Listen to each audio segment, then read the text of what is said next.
नमस्कार, मी प्रिया काळे. तरुण भारतच्या न्यूज बुलेटिनमध्ये आपल्या सर्वांचं स्वागत. आता पाहूया ठळक घडामोडी. बेळगाव तालुका महाराष्ट्र एकीकरण समितीच्या पदाधिकारी व कार्यकर्त्यांनी आज शुक्रवारी सकाळी किणिये, कर्ले, भादरवाडी, जानेवाडी व नावगे गावामध्ये समितीचे उमेदवार महादेव पाटील यांचा प्रचार केला. यावेळी सर्वत्र लोकसभा उमेदवार पाटील यांना उत्स्फूर्त पाठिंबा व्यक्त करण्यात आला. यावेळी प्रत्येक गावातील पंचमंडळी व गावकऱ्यांनी समिती उमेदवार महादेव पाटील यांना आपला पाठिंबा व्यक्त करून बहुमताने निवडून आणण्याचा निर्धार केला. शिवसेना उद्धव बाळासाहेब ठाकरे गटाच्या नेत्या सुषमा अंधारे यांना सभेच्या ठिकाणी नेण्यास आलेले हेलिकॉप्टरला अपघात झाला. त्यावेळी सुषमा अंधारे त्या हेलिकॉप्टरमध्ये नव्हत्या, त्यामुळे सुदैवाने त्यांना काहीही झालेले नाही. तसेच त्या हेलिकॉप्टरमधील पायलटसह इतर सर्वजण सुरक्षित आहेत, अशी माहिती अंधारेंनी सोशल मीडियावर शेअर केल्याने समर्थकांचा जीव भांड्यात पडला. सुषमा अंधारे आज सकाळी 9:30 वाजण्याच्या सुमारास बारामती येथे रवाना होणार होत्या. महिला मेळाव्यात सहभागी होण्यासाठी त्या महाड येथून निघाल्या होत्या. यासाठी त्या हेलिपॅडवर पोहोचल्या, मात्र इतक्यात त्यांच्या हेलिकॉप्टरला अपघात झाला. स्थानिकांच्या मदतीने पायलटला बाहेर काढण्यात यश आले असून सर्वजण सुखरूप आहेत. चिकोडी भाजप लोकसभा उमेदवार अण्णासाहेब जोल्ले यांच्या प्रचारार्थ हुक्केरी येथे भाजप विजय संकल्प मेळाव्याचे आयोजन करण्यात आले होते. या प्रसंगी गृहमंत्री अमित शहा यांनी जाहीर सभेला संबोधित केले. राहुल गांधी यांना रॉयबरेली मतदारसंघात पराभव होईल आणि दिनेश प्रताप बहुमताने निवडून येतील अशी भाकिते केली. या प्रसंगी आमदार शशिकला जोल्ले, निखिल कत्ती व इतर उपस्थित होते. बेळगाव व चिकोडी लोकसभा मतदारसंघात कर्नाटक राज्य दलित संघर्ष समितीच्या वतीने काँग्रेस उमेदवारालाच पाठिंबा दर्शवण्याचा निर्णय घेण्यात आला आहे.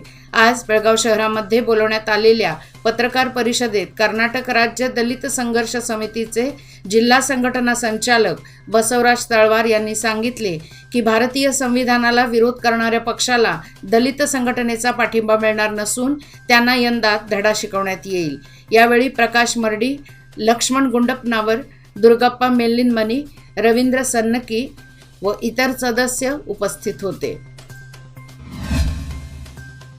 बेळगाव लोकसभेचे उमेदवार जगदीश शेट्टर यांचा घरोघरी जाऊन विनायकनगर हिंडलगा परिसरात प्रचार करत असताना मधमाशांच्या हल्ल्यात कार्यकर्त्या गंभीर जखमी झाल्या. सौ पद्मा पांडुरंग देसूरकर, सौ शुभांगी बेळगुंदकर, सौ अश्विनी हिंडलगेकर यांच्यावर जिल्हा इस्पितळात उपचार सुरू आहेत. याची माहिती मिळताच भाजप ग्रामीण माजी अध्यक्ष विनय विलास कदम, बापू पाटील, क्षत्रिय मराठा फेडरेशन बेळगाव जिल्हा उपाध्यक्ष महेश दादा रेडेकर, परशुराम राजा तुप्पट, मराठा संघटन बेळगाव तालुका अध्यक्ष संजय पाटील यांनी तात्काळ जिल्हा रुग्णालयाला भेट देऊन जखमींची विचारपूस व आर्थिक मदत केली. येळ्ळूर येथे श्री कलमेश्वर, श्री चांगळेश्वरी व महालक्ष्मी देवीच्या वाढदिवसानिमित्त भव्य राष्ट्रीय स्तरीय कुस्ती मैदानात पंजाबच्या पुष्पेंदर आलमगीरने विनीत कुमार माराचा 15व्या मिनिटाला घुटण्यावर आडव्या हाताची पकड मिळवत 4 मुंड्या चित करून मानाचा लोकमान्य केसरी किताब पटकावत उपस्थित 50,000हून अधिक कुस्ती शौकीनांची मने जिंकली. पुष्पेंदरला लोकमान्यचे गजानन धामणेकर, अजित गरगट्टी, सुबोधा गावडे यांच्या हस्ते लोकमान्य केसरीचा किताब देऊन गौरवण्यात आले. बेळगाव तालुका महाराष्ट्र एकीकरण समितीच्या वतीने लोकसभेचे उमेदवार महादेव पाटील यांचा प्रचार गावोगावी जाऊन करण्यात येत आहे. बेळगाव तालुक्यातील राकसकोप, सोनोली, बेळगुंदी आणि बोकनूर येथे प्रचार करण्यात आला. बेळगाव तालुका समितीचे नेते RM चौगुले, माजी आमदार मनोहर किणेकर, चेतन पाटील, राजू किणेकर, किरण मोटणकर, BS पाटील आदी समिती कार्यकर्ते सहभागी झाले होते.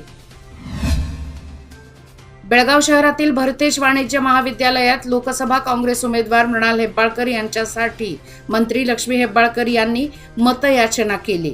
यंदा युवा पिढीच्या भविष्याचा प्रश्न उपस्थित होत आहे. मृणाल हेब्बाळकर अभियांत्रिकी पदवीधर असून जिल्ह्याच्या विकासासाठी मी कटिबद्ध आहे. त्यामुळे प्रबुद्ध युवा मतदार आपले अमूल्य मत मला देतील असा विश्वास त्यांनी व्यक्त केला. या प्रसंगी विनोद दोड्डनावर, श्रीपाल खेमलापुरे, डॉक्टर सावित्री दोड्डनावर व इतर उपस्थित होते. बेळगाव भाजप लोकसभा उमेदवार जगदीश शेट्टर यांनी बेळगाव उत्तर मतदारसंघात आपला प्रचार दौरा केला. शहरातील बापट गल्ली, भातखांडे गल्ली, भोवी गल्ली, गणपत गल्ली, केळकर बाग, रामदेव गल्ली आदी ठिकाणी त्यांनी मताची मागणी केली.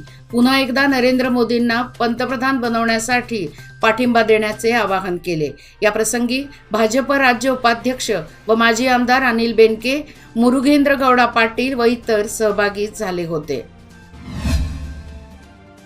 बेळगाव तालुक्यातील बडाल अंकलगी येथे यल्लाप्पा भीमाप्पा रामण्णावर यांच्या शेडला अचानक आग लागली. या घटनेत त्यांच्या घरातील सोन्या चांदीच्या दागिन्यांसह शेडमधील दैनंदिन वस्तू जळून सुमारे 2.5 लाखाचे नुकसान झाले आहे. याची माहिती मिळताच महिला व बालकल्याण मंत्री लक्ष्मी हेब्बाळकर यांनी त्या ठिकाणी धावती भेट देऊन कुटुंबियांचे सांत्वन केले आणि वैयक्तिकरित्या 50,000 रुपयांची मदत केली.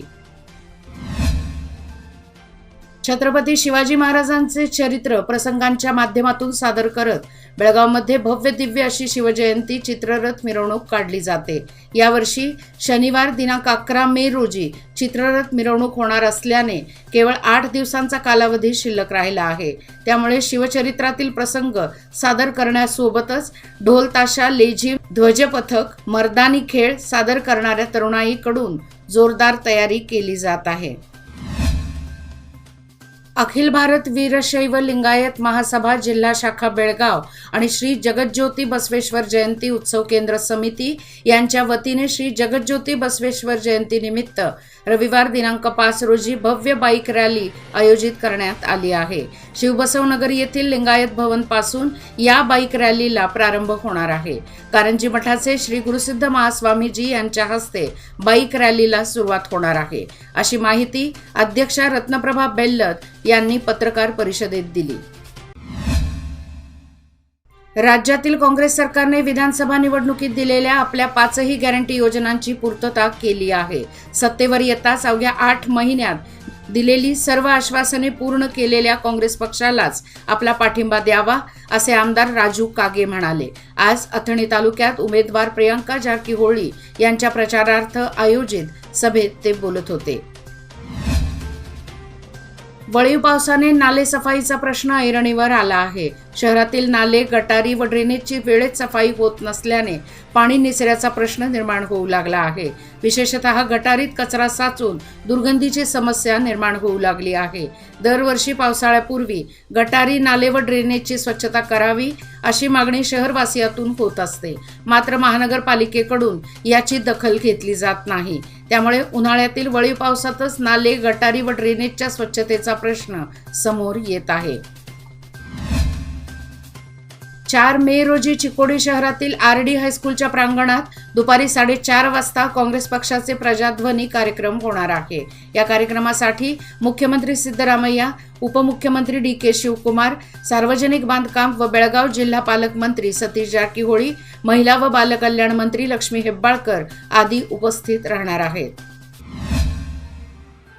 लोककल्प फाउंडेशन व KLE आयुर्वेदिक हॉस्पिटल यांच्या वतीने खानापूर तालुक्यातील हंडीकोपवाडा येथे आरोग्य शिबिर घेण्यात आले. या शिबिरात 40हून अधिक जणांनी भाग घेतला. लोकमान्य सोसायटीच्या CSR उपक्रमाअंतर्गत लोककल्प फाउंडेशनने 32 गावे दत्तक घेतली असून या ठिकाणी आरोग्य शिबिरे घेण्यात येतात. शिबिरामध्ये रक्तदाब, ब्लड शुगर स्क्रीनिंग व अन्य सामान्य आजाराबाबत तपासणी करण्यात आली. शिबिरार्थींना मोफत औषधे देण्यात आली.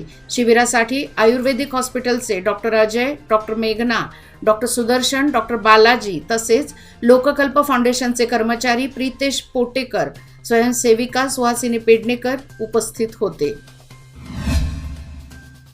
पंतप्रधान नरेंद्र मोदी यांच्या नेतृत्वात महिलांना शौचालय स्वच्छ भारत योजना अंतर्गत स्वच्छता शुद्ध पाण्यासाठी जलजीवन मिशन राबवले आहे. मंत्री कैलासवासी उमेश कत्ती यांनी मोदी यांच्या नेतृत्वात अनेक विकास कामे केली आहेत. माजी खासदार रमेश कत्ती यांनी सहकार क्षेत्रात कार्य केले आहे. यापुढे विकास साधायचा असेल तर भाजपचे उमेदवार अण्णासाहेब जोल्ले यांना निवडून द्यावे, असे आवाहन आमदार निखिल कत्ती यांनी केले. कडगले जिल्हा पंचायत क्षेत्रातील महादेव मंदिर समुदाय भवनात लोकसभा भाजप उमेदवार अण्णासाहेब जोल्ले यांची प्रचार सभा आयोजित करण्यात आली होती. यावेळी आमदार निखिल कत्ती बोलत होते. 7 मे रोजी लोकसभा निवडणुकीसाठी मतदान होत आहे। ही निवडणूक लोकशाही विरुद्ध हुकुमशाही अशी होत आहे। गत 75 वर्षांपासून चालत आलेली लोकशाही मजबूत करण्यासाठी काँग्रेस पक्षाच्या उमेदवारास प्रियंका जारकीहोळी यांना बहुमतांनी विजयी करावे असे आवाहन माजी आमदार काका पाटील यांनी केले। ते येथे आयोजित प्रचार सभेत बोलत होते। याचबरोबर आजचे बातमीपत्र इथेच संपले। अधिक माहिती आणि ताज्या घडामोडी करता पाहत रहा तरुण भारत न्यूज चॅनल। तसेच आमच्या चॅनलला लाईक, शेअर आणि सबस्क्राईब करायला विसरू नका। आणि विश्वासार्ह बातम्यासाठी दररोज वाचा दैनिक तरुण भारत। धन्यवाद।